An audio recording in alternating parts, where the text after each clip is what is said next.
یا ایھا الناس قد جاءتکم موعظۃ من ربکم وشفاء لما فی الصدور، وہ ہدن اور وہ ہدایت ہے، انفرادی زندگی کے لیے بھی ہدایت ہے، اجتماعی زندگی کے لیے بھی ہدایت ہے۔ کبھی اگر سورہ فاتحہ پر آپ غور کریں جو ہماری نماز کا جزو لازم ہے، تو ہم پہلے کہتے ہیں الحمدللہ رب العالمین الرحمن الرحیم مالک یوم الدین ایاک نعبد و ایاک نستعین۔ یہ ہدایت تو ہمیں پہلے ہی ملی ہوئی ہے۔ پھر جو ہم کہتے ہیں اہدنا الصراط المستقیم، اللہ کو ہم نے پہچان لیا، اسے رب العالمین مان لیا، اسے رحمان مان لیا، اسے رحیم مان لیا، اسے روز جزا کا حاکم مطلق مان لیا، تو اب کون سی ہدایت رہ گئی؟ ہدایت تو آ گئی۔ اب اصل ہدایت جو درکار ہے وہ ہے جو ریلیونٹ ہے آج کے دور میں، جو اجتماعی نظام ہے انسانوں کا، اس کے لیے انسان بالکل بے بس ہے۔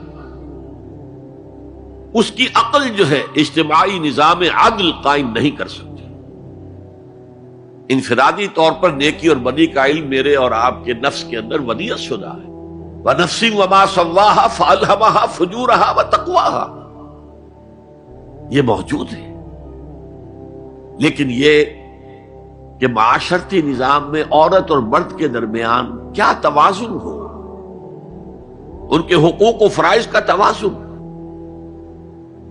دنیا میں کیا ہوتا رہا ہے اور ہو رہا ہے آج بھی۔ یا عورت جوتی کی نوک کے برابر ہے، کوئی اس کی حیثیت نہیں، بھیڑ بکری کی طرح ملکیت ہے، اس کے کوئی حقوق نہیں، اور یا عورت کلوپیٹرا بن کر پورے ملک کی قسمت کا بیڑا غرق کرتی ہے، انسانوں کے شانہ بشانہ ہو کر وہ در حقیقت خاندانی نظام کو برباد کرتی ہے۔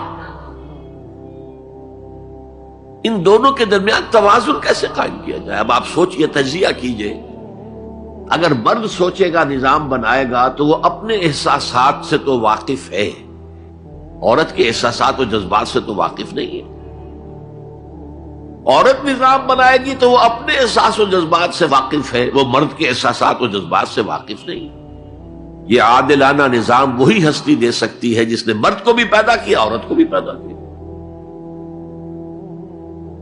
ایک امپلائر امپلائی ریلیشن شپ ہے، کارخانے دار ہے، وہ لوگوں کو رکھتا ہے مزدور۔ اب جو بھی پروڈکشن ہو رہی ہے، جو نفع ہو رہا ہے، اس میں کتنا حصہ مزدور کا ہونا چاہیے، کتنا سرمایہ دار کا ہونا چاہیے، کون طے کرے گا؟ یا سرمایہ دارانہ نظام بن جائے گا اور مزدور کمر توڑنے والی محنت کرنے کے باوجود زندگی کے بنیادی جو تقاضے ہیں ان کو بھی حاصل نہیں کر سکے گا۔ میں نے آپ کے ممبئی شہر میں جو اس وقت دیکھا ہے، یہ جو چھوٹے چھوٹے خانے بنے ہوئے کبوتروں کے سے جن میں انسان رہ رہے ہیں اور پوری زندگی ان میں گزارتے ہیں، یہ انسان، جبکہ اونچے اونچے محل موجود ہیں، بڑی بڑی عمارتیں موجود ہیں، ایکڑوں پر پھیلی ہوئی کوٹھیاں موجود ہیں، یہ ہے ننگا کیپٹلسٹک نظام، ننگا عریاں۔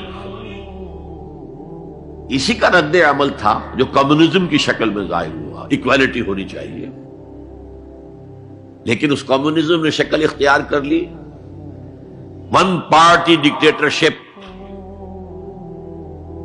تمہیں کوئی حق حاصل نہیں ہے، نہ کچھ کہہ سکتے ہو، نہ تنقید کر سکتے ہو، نہ رائٹ آف ایسوسیشن ہے، نہ right of expression of opinion ہے، بس کام کرو، تنخواہ لو، روٹی کھاؤ، اللہ اللہ خیر سنا۔ یہی وجہ ہے کہ وہ نظام بھی مر گیا۔ اسی طریقے سے کسی بھی نظام میں اگرچہ حاکم مطلق تو اللہ ہے، پھر بھی کوئی نظام آپ بنائیں گے تو کچھ حکام ہوں گے، اولو الامر ہوں گے۔ خلافت راشدہ میں بھی تھے نا، امیر المومنین تھے، اولو الامر تھے۔ عوام میں اور ان کے درمیان حقوق و اختیار کا توازن کیا ہو، کون طے کرے گا؟ اولو الامر تو چاہیں گے سارے اختیارات ہمارے پاس ہوں، ٹوٹلیٹیرین سٹیٹ قائم ہو جائے گی۔ عوام چاہیں گے ہمارے پاس ہو اور ہمیں اتنی آزادی ہو کہ مادر پدر آزاد ہو جائیں، جو چاہیں کریں۔ ہومو سیکسول ہو جائیں، ہومو سیکسول میرجز کریں، ہمیں کوئی روکنے والا نہ ہو۔ تو میں نے آپ کو بتایا اجتماعی نظام کے یہ 3 گوشے ہیں: معاشرتی نظام، معاشی نظام، سیاسی نظام۔ آج کے انسان کی اصل ضرورت یہ ہے، اس لیے کہ اس طرح کا ہمہ گیر نظام اس سے پہلے تھا ہی نہیں، لوگوں کو آزادیاں تھیں۔ آج آپ کا پورا تعلیمی نظام بھی اسی نظام کے تحت ہے۔ آپ کہاں لے جائیں گے اپنے بچوں کو؟ آپ ان کے حوالے کر کے اپنے ہاتھ دھو لیتے ہیں۔ You wash your hands of your children. وہ نظام جو چاہے گا بنا دے گا ان کو۔ گلا تو گھونٹ دیا اہل مدرسہ نے تیرا، کہاں سے آئے صدا لا الہ الا اللہ؟ کیا کریں گے؟ انہیں کہیں کسی تہخانے میں تو بند نہیں کر سکتے۔ آپ اپنے گھر میں ٹیلی ویژن نہیں لائیں گے، وہ جا کر دکان پہ دیکھیں گے۔ جب تک نظام درست نہ ہو، اور نظام کی ہدایت ہے جو قرآن نے دی ہے اصل، ورنہ اخلاقیات کا معاملہ میں آپ سے عرض کر دوں کہ یہ تو نوع انسانی کی مشترک میراث ہے۔ سچ بولنا اچھا ہے، جھوٹ بولنا برا ہے، کون نہیں جانتا؟ کیا ہندو نہیں جانتا؟ کیا بدھ مت کا پیرو نہیں جانتا؟ نہ کرنا اچھا ہے، وعدہ خلافی بری ہے، کون نہیں جانتا؟ عیسائی نہیں جانتا، یہودی نہیں جانتا، سب جانتا۔ بیسک ہیومن مورالٹی تو ہمارے اندر ہے، جیسا کہ میں نے آیت آپ کو سنائی، وَنَفْسٍ وَمَا سَوَّاهَا فَأَلْهَمَهَا فُجُورَهَا وَتَقْوَاهَا۔ انسان کا نفس جو اللہ نے پوری طرح تیار کر دیا، نوک پلک سنوار دی، اور اس میں نیکی اور بدی کی تمیز ودیت کر دی۔ لہذا اصل ہدایت ہے آج جس کی ضرورت ہے وہ اجتماعی نظام۔ 2 منٹ اور لے لوں آپ کے۔ 300 سال سے انسان اسی اجتماعی عدل کی تلاش میں ادھر سے ادھر ٹھوکریں کھا رہا ہے۔ کوئی 250 برس سے زیادہ ہو گئے ہیں۔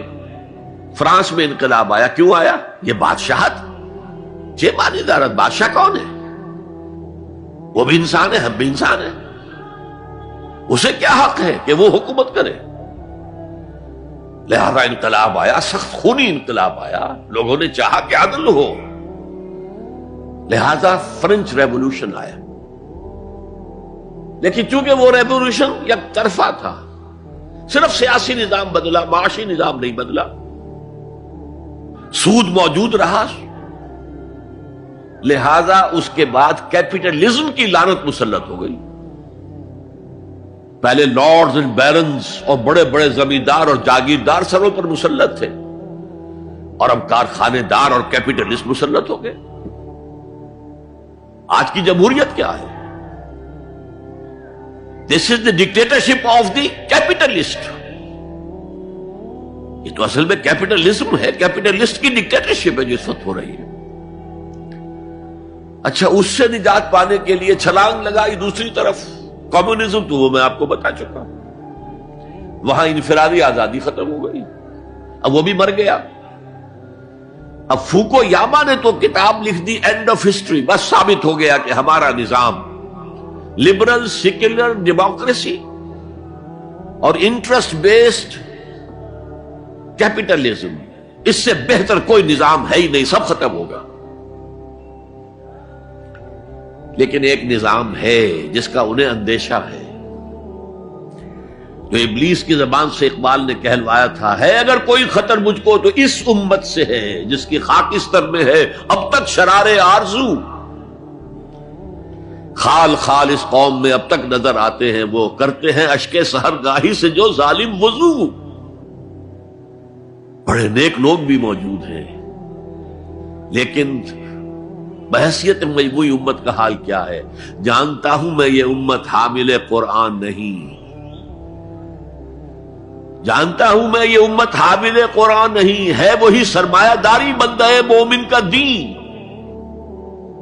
جانتا ہوں میں کہ مشرق کی اندھیری رات میں بے ید بیضا ہے پیران حرم کی آستین، پیر ہیں، مرشد ہیں، ان کی آستینوں میں ید بیضا نہیں ہے، حضرت موسیٰ والا۔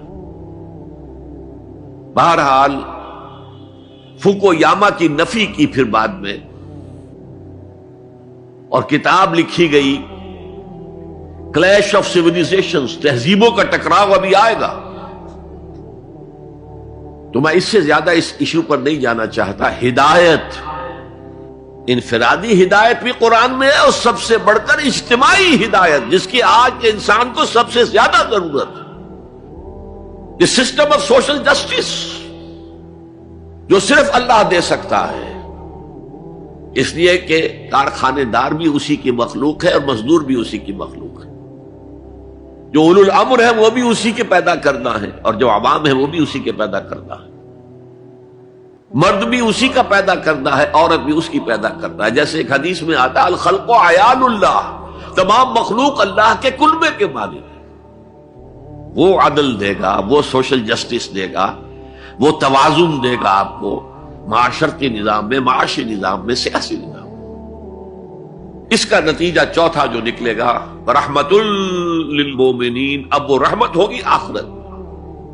جیسے حضور نے فرمایا الزہراوین نام دیا سورہ بقرہ کو اور سورہ آل عمران کو. الزہراوین، زہرا کہتے ہیں بہت تابناک حضرت فاطمہ زہرا رضی اللہ تعالی عنہ. الزہراوین یہ دو بدلیوں کی صورت میں میدان حشر میں ظاہر ہوں گی، اور جو ان سے محبت کرنے والے تھے ان پر سایہ کریں گی، جبکہ کسی کے لیے کوئی سایہ نہیں ہوگا.